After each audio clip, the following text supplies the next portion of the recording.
Well, g'day, curd nerds, and welcome to episode 2 of Gavin Reacts to Your Cheese Photos. There are many different amazing cheeses in this episode, so sit back, watch, and enjoy my reaction to your cheese photos, number 2. This first one's from Michael and Jenny over in Adelaide, and they're in the chat, which is fantastic. The first picture it says, "Hi Gavin. This is Guidos Cheddar, or Guido's recipe, the hard Italian cheese, with a little annatto. After 6 weeks, a mild cheese, a little more salt might be needed, but happy with the result. Is there anything I can add to give it a different flavour profile?"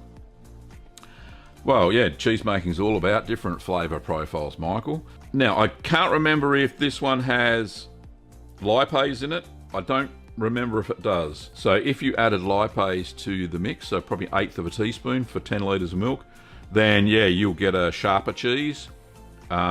Aging it longer than 6 weeks is obviously going to improve the flavour profile as the proteins and fats break down further, to give you lots of lovely different flavours. That's what happens. So yeah, time, and if you add a bit of lipase to this cheese particularly, then it will be really good. Thank you for sending that one in. And there's another one. You've got my Edam cheese that's been in the cheese case since the 3rd of August, and I noticed some sort of oil on the wax. I'm not sure where that's from. Usually I don't get oil on the outside of the wax. And I decided to open it. It has a lovely smell, and I did taste a few crumbs off the knife, and they tasted really great, but not sure about the cracks. Okay, let's have a look. Alright, yes, I know exactly what that is. Is this late blowing? Yes, it is. The Edam that I made, exactly the same thing happened. And it's due to a build-up during the Edam cheese making process, and I've since found this out, that the sneaky Dutch people, not Dutch, from the Netherlands, they add lysolac, or it's an egg white derivative, and it prevents this from happening, late blowing.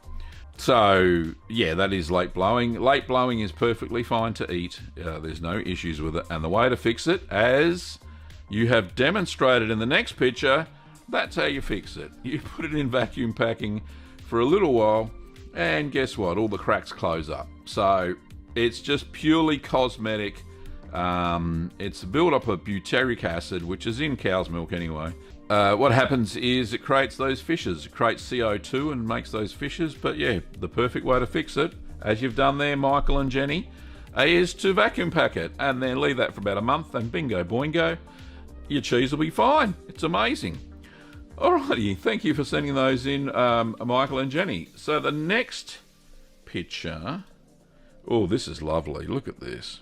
This is from Sarah Netley. Says, "Gavin, I was so impressed with Tracey's Caerphilly style yarg on your chat in number 20, episode 222, that I just had to make them. This is my second batch now, and I know I put a little bit too much Penicillium candidum in this mix, having to tap it back a little." Oh, okay, yeah, like you dampen it down and get rid of the fuzz. "I made several 10-litre batches and split most of them into 2 smaller moulds, a perfect sized gift. Stinging nettles, I pick when abundant, vac pack, and then place straight into the freezer until I need them, and then I blanch and dry the leaves, then dip into a splash of lemon juice, and they are fixed on perfectly, Harry McCleary side outwards. They are now named Netley." That's a good name for a cheese. I like that. That's beautiful. Look at that. Cheese Appreciation Day today. And it says there, "Mousy adores them." I like your little mouse. That's a nice corkscrew, by the way. But yeah, great looking flavour profile. Looks perfect for Caerphilly. It's perfect. Well done, Sarah. So good. I love your Netley cheese.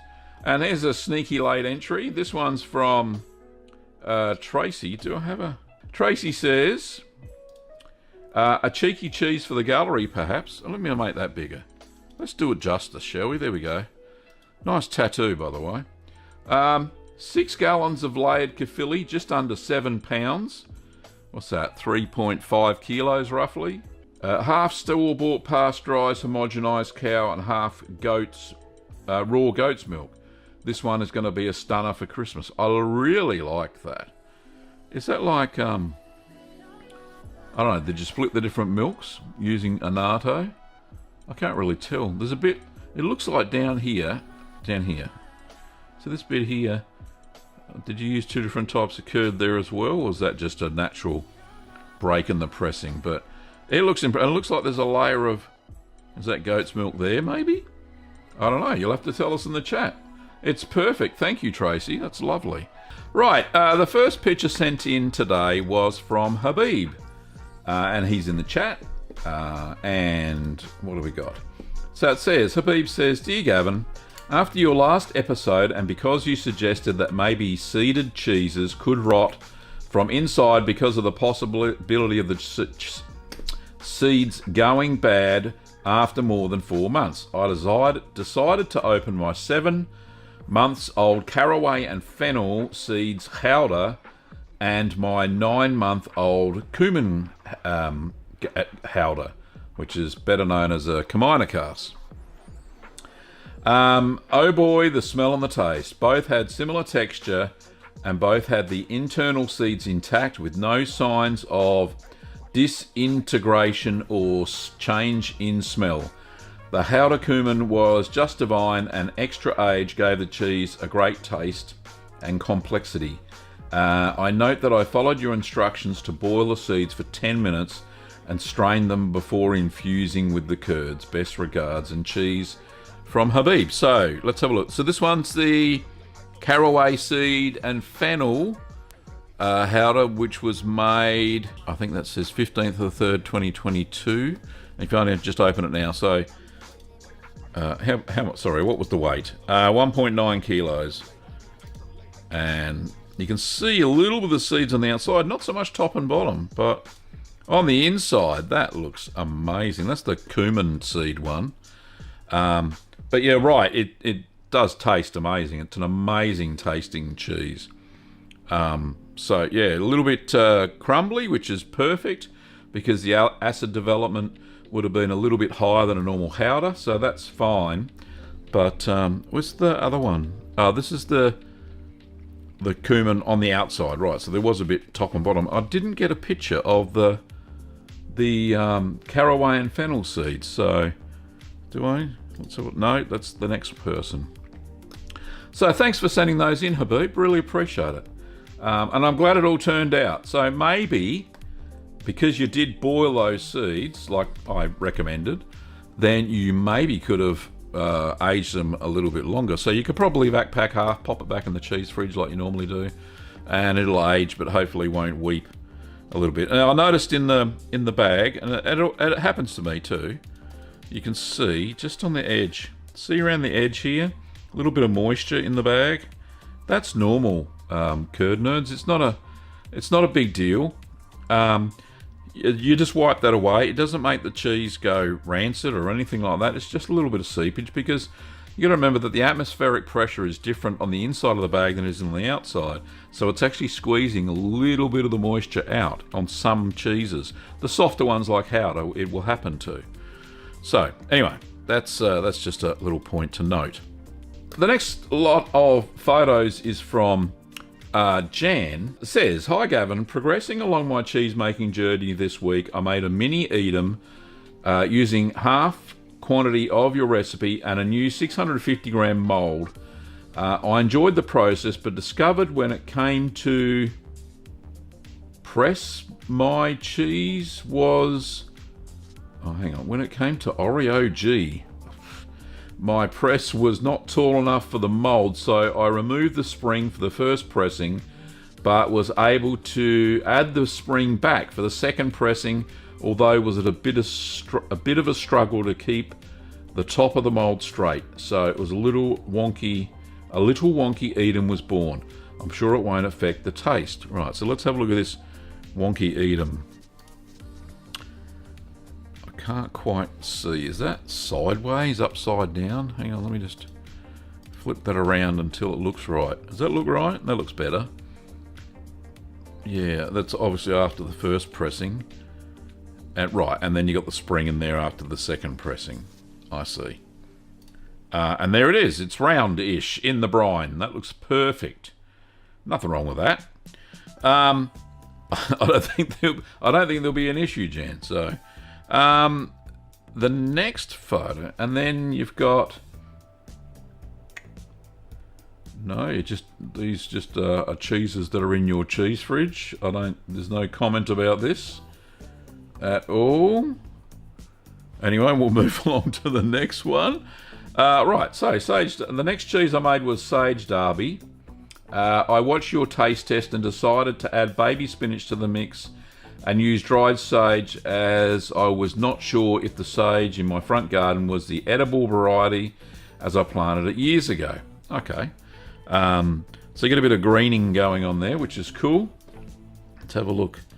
So there it is when that looks like the first pressing, and that's the final pressing, and there's a nice green glow to that. So I think the green bit worked. So the spinach will impart a little bit more. Did you add any sage?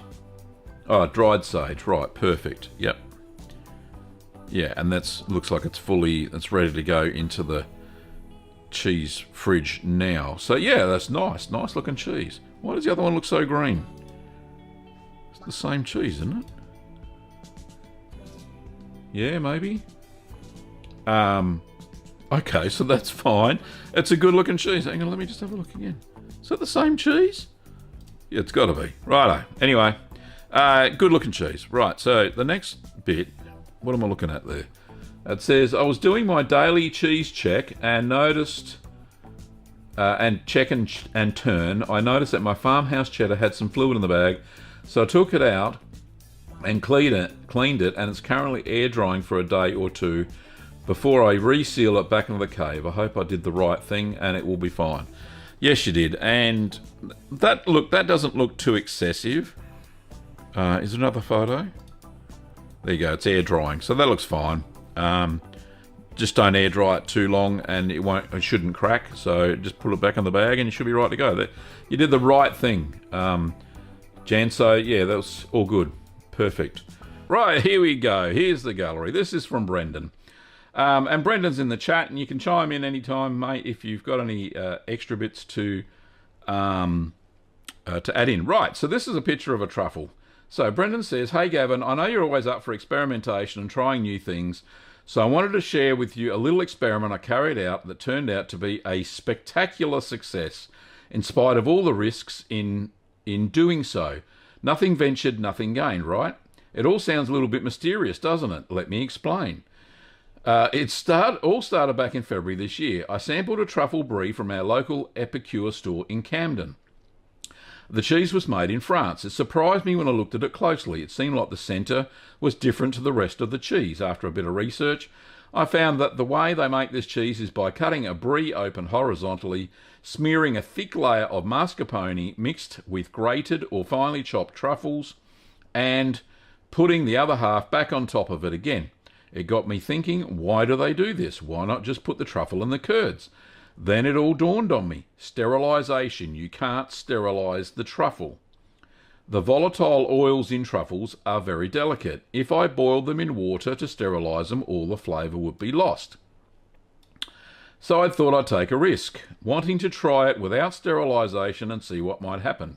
There's a truffle farm not far from me in the beautiful southern highlands near Robertson. I contacted the farm owner and made arrangements to purchase a beautiful truffle from him to experiment with. This bad boy, this is the picture, this bad boy cost me $48 Australian. He was delicious, by the way. I ate what I didn't use. I thinly sliced the truffle with a mandolin. And a mandolin is a slicer type thing. You can just see that up there. So there's the fine slices of truffle, black truffle. Absolutely lovely. I can smell them now. Said, I gently layered the truffle inside a hoop with a small quantity of brie curds. Right, let's just have a look at that. There we go. So instead of using grated truffles like I did, Brendan's chosen to use thin slices. Okay. Taking care to make sure the truffle didn't stick out at the sides. I wanted the truffle to stay wholly inside the curds and not move to the sides, which may allow air into the cheese and cause issues. I also figured if I can keep the truffle enclosed in the curds, the flavour should fully infuse and not be lost to the environment. I place more curds on top, as in Exhibit A there, and repeated layer with another layer of thinly sliced truffles. I finished off by filling the hoops up with the remaining curds. Like that. There we go. So that's all his little Bries. Lovely. From here, I treated the cheese as a regular Brie, flipped and brined, air-dried, aged as usual. I was delighted to discover the smell of the truffle was clearly evident, even days later when they air-dried. Over the next 2 weeks, the Brie cheeses grew a spectacular robe of white mould. Very poetic, Brendan. There were no bad spells and no apparent issues, so I kept going and wrapped the 4 cheeses. Here they are prior to wrapping. Don't they look beautiful? Yes, they do. Can I make that bigger? Look at those. Lovely cheeses. All right. I matured the cheeses for about 4 weeks, then decided it was time to cut one open and see how I got. What I got and how it tasted. As you can see, it looked absolutely smashing.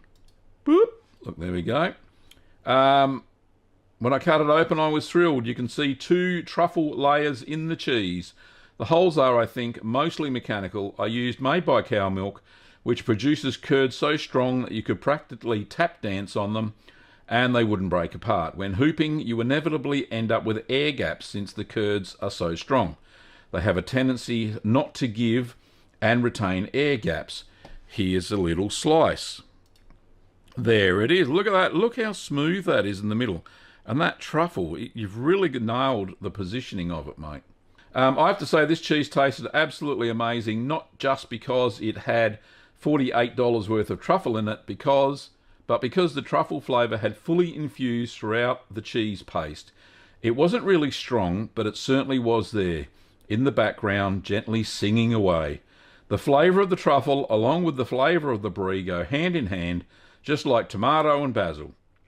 It's a match made in heaven. I so badly wish I could give you some to try. The paste isn't runny even after 4 weeks. I suspect it won't go any runnier as time goes on. I've still got 2 in the fridge, so I hope they can last a little longer. The centre is not chalky, so I think maturation is complete at this stage. Of course, after such a smashing success, I wanted to have another go, but alas, truffle season is very short, and they are no longer available. I will have to wait until next year to get some more before I can try again.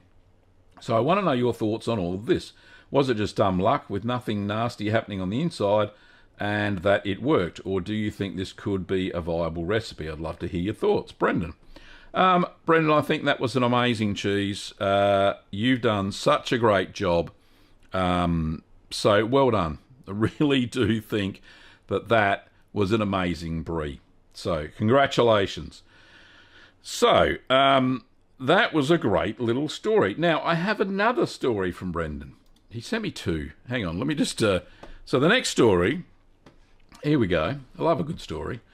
This one says, "Hey Gavin, here are some other photos to add if you want. This is the Grana Padano, the Lord Voldemort, which I will call it from now on. The cheese that shall not be named. The cease and desist style cheese that I made back in early December 2020. Yep, it's been aging a while, I know.